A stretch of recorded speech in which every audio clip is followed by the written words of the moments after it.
Hey guys, what is up? Today we're going to be talking about Cave Carson, number 4 and 5. I didn't get my review up for issue 4 when it came out because of whatever reason, so I wanted to talk about it here and kind of combine the two. So these issues mostly focus on Cave and Chloe being chased down and by the other Mighty Mole, and we're starting to see who's really behind all this and what is really going on. The artwork in these issues really shine. There are some incredibly gorgeous panels, some really cool splash pages, some really interesting art choices, and some really defining characteristics that are seen in these issues. We also start to really get a more of a grasp on Chloe and Cave's relationship to Cave's widow and Chloe's passed away mom and their family. We're starting to see more about what this society underground is and how the above world has been affecting it and why these strange things are happening. We're really starting to get into kind of the thick of what's going on here. There's some really funny parts in this newest issue when Cave has to call for some backup. And I laughed out loud because it is one of my favorite things I've seen in comics in a while.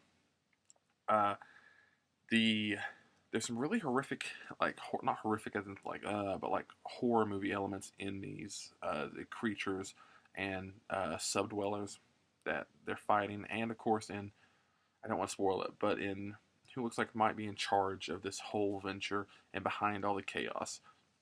That character's design is really grotesque in an amazing way. This series has really grabbed me. This was one that the first issue or two out of all the Young Animal books I really liked, but it was one that every week I was looking forward to, but didn't have the same enthusiasm as I did for Doom Patrol or Shade or Mother Panic. But it's really come around. Again, Young Animal all around is very strong, and this is the issue that these are just I think the funnest adventure comics from Young Animal right now. This is just a really crazy, cool adventure. It harkens back to some of the old school stuff I know on Blah Blah Comics, Blah Blah Curse Words podcast I'm part of. We compared it to some of the old like Future Quest, or what Future Quest could have been when they brought it in comics, and a few other things. It has that really fun old school adventure feel mixed with some horrific elements and some adult humor and nudity and language. That surprised me. There was some straight up nudity in the newest issue, which I do. I love that Young Animal is not afraid to shy. It doesn't shy away from cussing or nudity or something that typical DC books do, and I love it even more because it just feels so much free. Like the creators are allowed to tell the story that they want to tell, no matter what that includes, and I love seeing that.